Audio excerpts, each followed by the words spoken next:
Allahumma salli ala Muhammadin wa ali Muhammad. Excuse me, guys. I might not be a perfect oral person, but I'm going to have to do my best to introduce what I have chosen as a personality. In the name of God, the all-merciful, the all-compassionate, all praise to God, the Lord of everyone, I seek refuge in God from the repelled Satan. May the most ample mercies upon the pure spirit of the seal of Muhammad, sallallahu alayhi wa sallam, his noble successor al-Murtada, and his 11 chosen descendants, and special upon the guardian of the contingent world, the leader of the time, Muhammad ibn al-Hasan, who directed the convoy of all the existent with love towards the realm of unity and the unconditionality of God, glorified and exalted he is. First of all, I would like to recite a verse of Surah to describe this commemoration of Ansar night, and it's exactly Surah Al-Imran, chapter 3, verse 169. بسم الله الرحمن الرحيم ولا تحسبن الذين قتلوا في سبيل الله أمواتا بل أحياء عند ربهم يرزقون صدق الله العلي العظيم. And never think for those who have been killed in the case of Allah as dead, rather they are alive with their Lord receiving provision. يا ليتنا كنا معكم سادتي فنفوز فوزا عظيما. My condolences to you, my dear brothers and sisters, and for all the humanity, for the tragedy of Karbala. What an honor for those who have fought for justice, equity, and humanity and stand against the oppressor.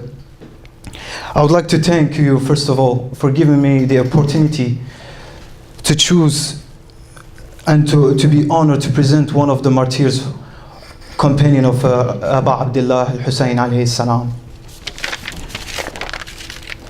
This night should be now commemorated as a New Year resolution, but it should be continued until the appearance of Imam al-Mahdi alayhi salam, and where the ink of blood remain as a remembrance in our soul for those who have to give their life in the sake of Islam.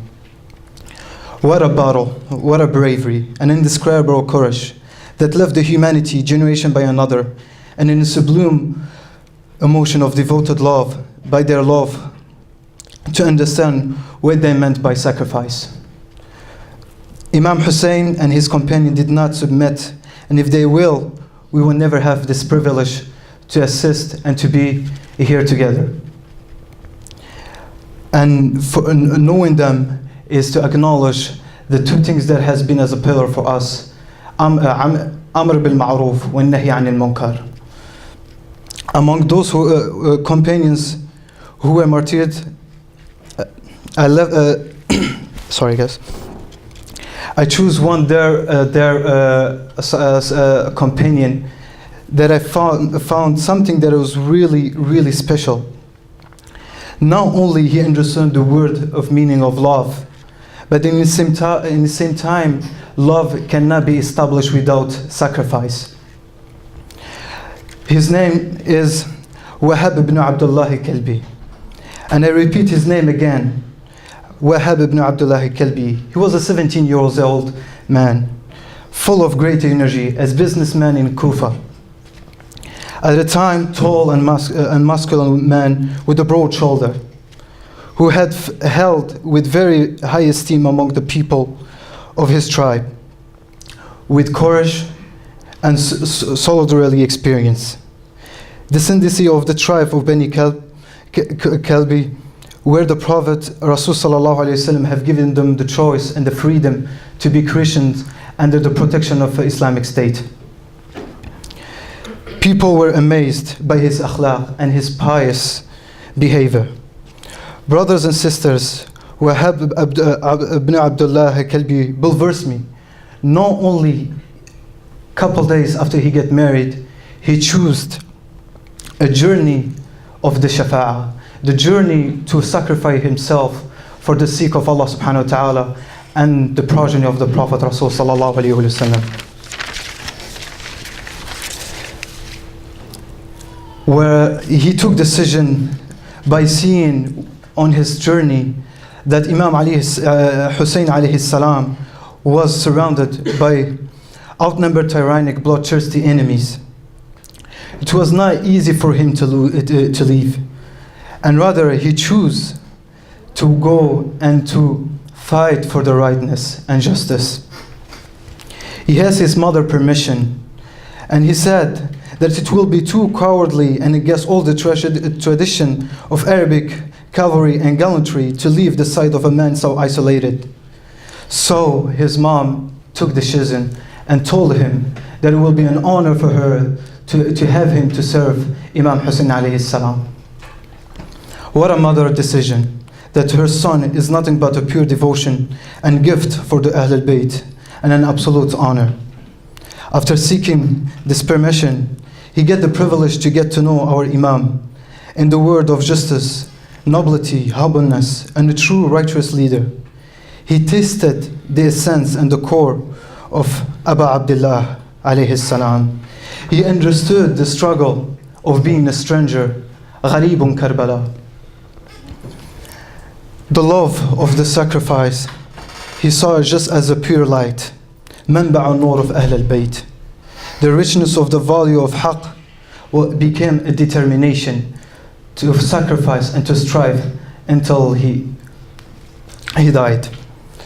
The conversation with our Imam alayhi salam, it cleared for him they have no absolute pillar, rather being a supporter of Ahl al-Bayt.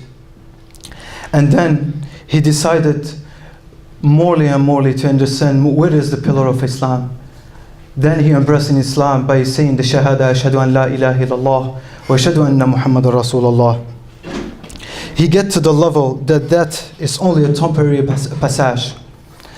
To be among the victorious, where the absolute unlimited state of existence, it is to be in the heaven where the people deserve to be.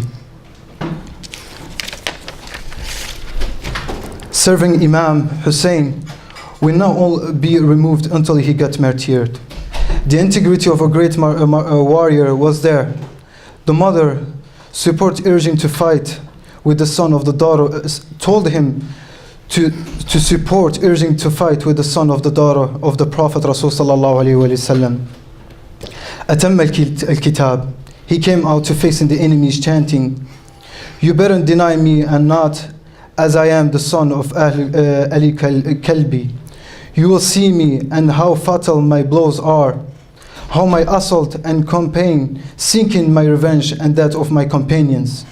I repulse the attack in the wake of attack. For my struggle in the battlefield is nothing but a playing matter." Then he attacked the enemy, killing some, wounding other, returning to his mother and saying to her, "Are you pleased? Are you satisfied?" The mother, she answered, "I will never please unless you are killed before Imam Hussein alayhi salam." His wife intervened, asking him, sorry guys.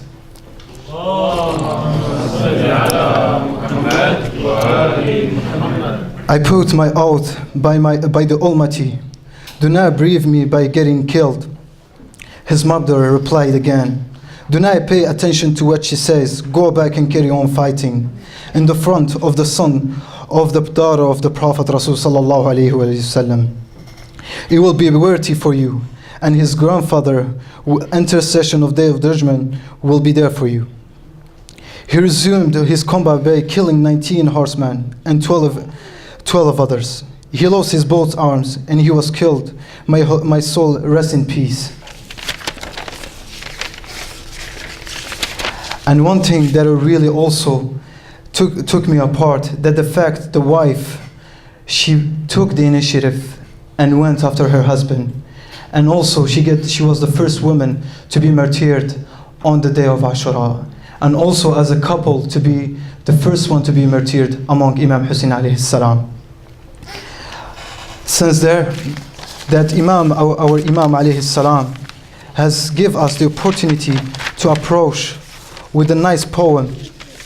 This poem, it was in response to Farzadak when he was departing to Kufa. Of the world is a precious place. God's reward is a higher in grace. If the body of a man are to die someday, it's better to be killed in God's way. Provision are fixed and allotted in advance, so culture you greed in seeking to enhance. If one and his wealth are to be pulled apart, why be a miser for things that depart? My dear brothers and sisters, my only questions that I will have to elaborate and to introduce to you, there's, if to all human beings also, where is our stand? Are we really serving the message to the humanity that some people that sacrifice their life and they gave their life for our justice and for our human right and for our chance to live in a better world? Salawat.